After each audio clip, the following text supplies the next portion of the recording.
I'm Dr. Tara, and this is Hopeful Hints, a podcast where you'll receive quick, hopeful hints on all things women's health and infertility. Here, you will find education, inspiration, and most importantly, find peace and empowerment as you walk through the next steps in your healthcare journey. Welcome to Hopeful Hands. I'm your host, Dr. Tara, and today we're going to talk about understanding your IUI success rates, the latest data, some strategies you can do to improve your chances.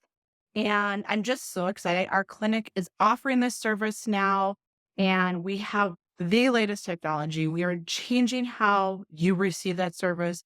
We're making it more warm and welcoming and not so cold and icky medically feeling here. So I'm really excited to be able to offer a new way to provide this service to our patients and just really looking forward to what's to come with that. So, with that, let's understand intrauterine insemination and how data kind of looks nowadays and what that looks like for you as you move through it. I will say one thing we do differently in our practice, and one thing I want you to consider no matter where you're at with this before moving into IUI. Oh, here's my high horse, especially if you have unexplained infertility. That's like a garbage diagnosis.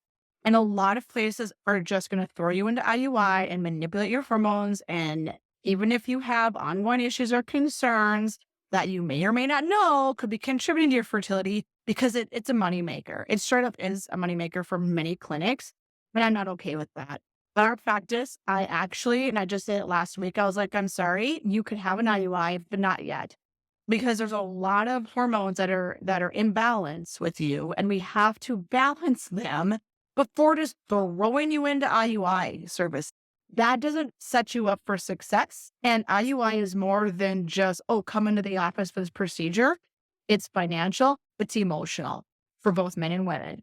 And so if you are not set up for the most optimal results and success, shame on those healthcare providers. So TED Talk done on that. If you feel you have some underlying health conditions that could be contributing to your fertility that have not been worked up appropriately yet, grow your team. Grow your team. Let's get some answers for that. Then move into IUI. All right, let's look at some success rates that are out there. And they vary. This changes so often too. And there's several factors such as age, underlying cause, like what is the cause of your fertility, the use of types of medications for your IUI, but the overall success rates are the following. So for women under the age of 35, approximately 10 to 20% chance of success per cycle. And many women don't realize how low these numbers actually are. Let's keep going. Ages 35 to 40, approximately 10% per cycle. And over 40 is 2 to 5% per cycle. Again, age is a huge significant, as you can see, change or fluctuation in those success rates. And a quality over reserve, that kind of thing plays a role in that as well. Underlying cause. Many of you, and myself was included, when I started going through infertility and failed my 3 IUI cycles, I had unexplained fertility. And again, I then later found I had endometriosis. There's so much that goes into underlying causes, and we need to start taking that more serious as well. And again, that goes back to last week's episode of male factor. And that significantly also plays a role in success. Ovulation disorders, conditions such as endometriosis. Do you have black fallopian tubes? I'm so excited too. We're able to offer HSG in our office now with a new advanced procedure that's less painful, but we need to be looking at those tubes again. Significant, male factor fertility again goes overlooked all the time. What medications are being used? Are you on the same dose, same medication, no changes each cycle? They just keep you on the same train. Red flag. Red flag. We use letrozole more often in our practice than not. We also tend to add gonadotropins at times as well to help produce, more chance of success with those eggs and bring more eggs to be in the game that cycle and increase that probability of fertilization, because studies have actually shown that combining IUI with these medications can actually boost success rates from about 7 to 10% per cycle to 15 to 20% chance. And I just think the definition of insanity is doing the same thing over and over. So with nothing's being changed in your cycle and there's no changes being seen, get a new opinion. So the question we get asked a lot too is how many rounds of IUI should you consider And again, that depends on several factors. And I want to throw out here too, that includes your own personal beliefs. Like, what are the next steps? If you're not going to do IVF, that's okay, by the way. Never should you feel like IVF is your only option, or if that goes against your religion or personal beliefs, that's okay. How many rounds you do of IUI is going to be different. What is your diagnosis? Is male factor the underlying thing? And you have to consider IVF or sperm donor or things like that too. But generally, we'll recommend 3 cycles. So the first 3 cycles, success rates tend to be higher during those first 3 cycles. Again, hoping that things were changing and increasing medication dosages and things were changing during that as well. But for instance, while the success rates per cycle might be like 10 to 20% for women under 35, again, the cumulative rate of success after 3 cycles can be higher if you change cycles, change dosing, change medications, that kind of thing. Some will say 6. Again, that's just goes into personal goals as well. What is your end goal? How many are you going to do? Do you need to hit pause? Take a break in between them too. There's never a wrong time to hit pause and take a break too. It could be after 1. It might be after 1. You want to change some things around, get a different opinion on an acupuncture, things like that too. Beyond 3 cycles of pregnancy has not been achieved, rates really begin to drop. And that's something that needs to be taken in consideration too. But again, I'd like to hit pause there, because when I'm seeing patients in our practice, there's a lot of things that have not been done to positively impact those chances of success. So if you've already had 3 or 6 done and you just want to meet with another provider who, let's just say, is more advanced in the fertility space, that is okay to do more than 3.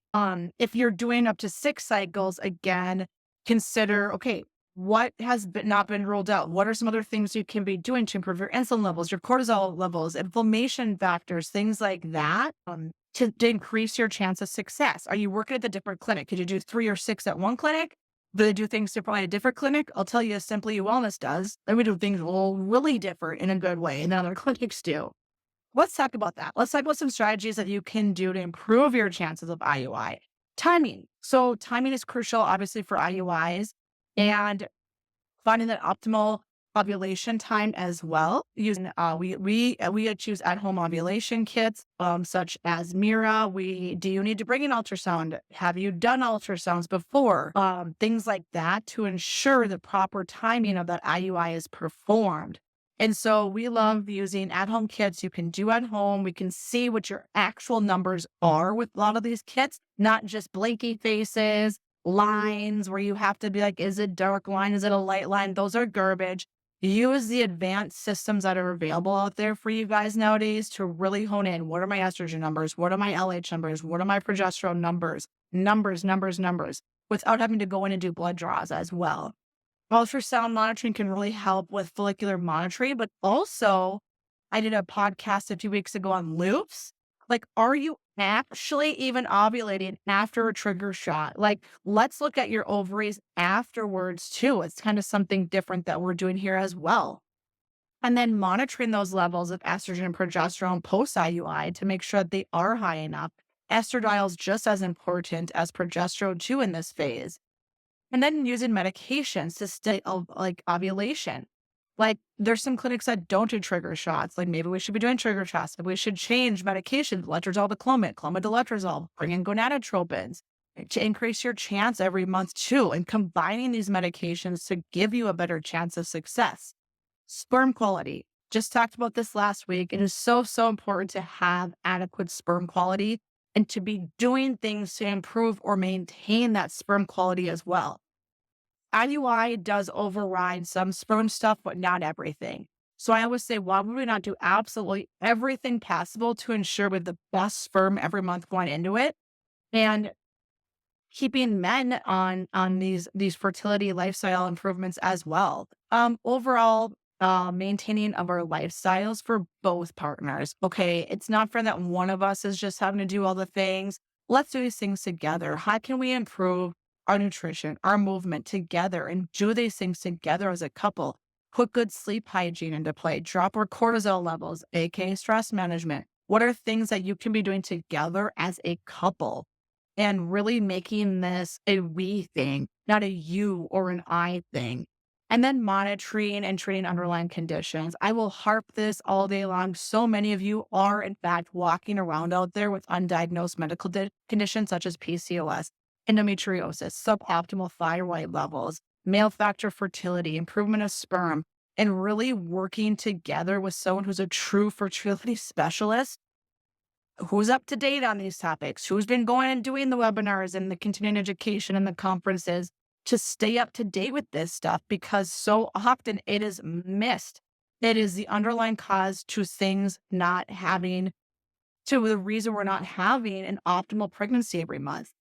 I want you to consider acupuncture for both men and women as well. There's a lot of research out there on that, and it does in fact improve fertility and blood flow to the uterus, sperm. It can significantly help with sperm. There's even some stuff coming out on cold plunges and infrared light for men and women as well. So really, again, these are things you can do together as a couple and monitor. Blood flow is such an important thing too that's missed. And I love that all of those things just listed can together decrease cortisol, aka be stress reducing in themselves as well. And really just promotes relaxation. It's a time for you. I love my acupuncture sessions. They are so calming. I can turn my brain off for once, and it's doing something that's self-care for you. And oh, by the way, improving your chance of fertility. How we prepare sperm. So I love that we are actually the only ones in the state at time of this recording using the most advanced sperm preparation technology. And I love that we're able to do that because it's such a crucial step. And we are working with some amazing companies throughout the country to bring that to our patients here at Simply You Wellness, because we believe so strongly in sperm being optimized and being taken seriously as well. Of course, there's some patients might need to use sperm donation and things like that too. And there's all those options available and finding the right sperm bank for you. But it's understanding that IUI can be an effective fertility treatment for many couples. Again, knowing the medication that's right for you, changing strategies, understanding the latest data, working with someone who's optimizing both men and women's fertility is so, so important. So thank you so much for listening to this week's episode. We'll see you back here next week.